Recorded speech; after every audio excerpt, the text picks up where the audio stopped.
Okay, ito yung passport ni Doc at probably 70s.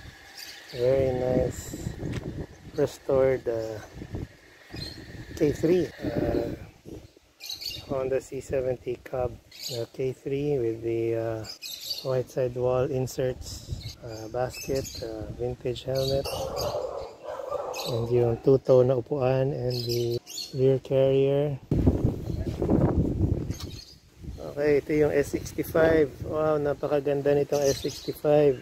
Pininta na ni Doc yung black at saka yung head. Pininta niya yung black, kanya ka head. Ang ganda. Tapos, so wala siyang carb, ano? Yan ang carb niya. I mean, tawag dito filter. Diretso sa... Ito. Dapat connected dyan. Ha? Connected dito, di ba? Connection siya dyan. Oo. Ang filter niya dito. Okay. Dito. Yan. Yan nakalagay ang filter. Wow, ang galing. Galing nga. Nakaiba. Dapat ganun, ano? Ano ito sa 4-speed? Ha? 4-speed. Oo, 4-speed yung... Nauna to kesa sa ano eh. Ito yung nauna bago yung S90. Na muffler, ang ganda. Okay.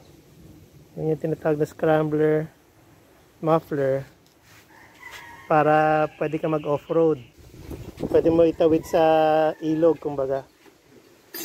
Ang ganda na upuan. No? Two-tone na upuan. Yung Speedo, I'm not sure kung orig yan. Like a brand new old Cub, another 50cc. Ito naka ano na siya, carrier. I think dagdag lang to. Hindi ako nagkakamali. Orig na orig pa siya, orig pa yung ilaw, orig pa yung signal light. Of course ito hindi na. Yung helmet holder, orig pa yung itong rear set na to, swing arm, puan.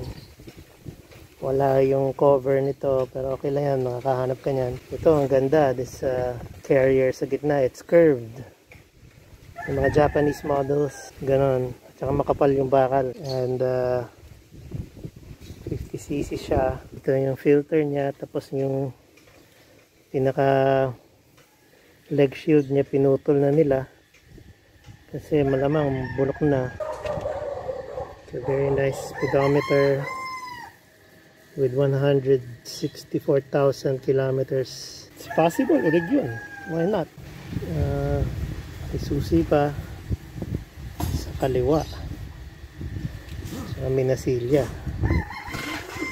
So that's unusual. And yeah, this is your standard Super Cub. The cover nandun pa rin. Hindi masyadong mahirap i-restore to, lalo na kung umaandar yung engine. Although syempre yung mga parts hunting talaga as usual. And again, I can't get over this S65 and it's so beautiful.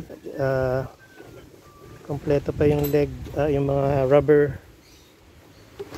dito, rubber pads para sa tank. Ang ganda pa ng tank. I'm not sure kung nirestore na niya to, but it doesn't look like na-restore siya.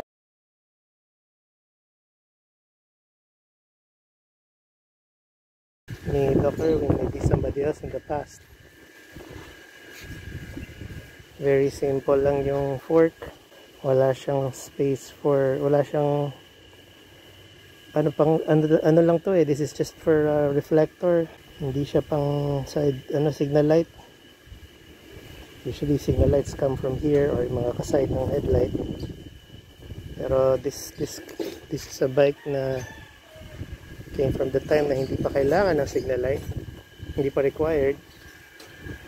Around mid-60s na require na yon, and even then, although may signal light pa sa likod, and these are original signal lights sa rear, I think these are super rare signal lights, mga ganyang shape and size, nakakaiba.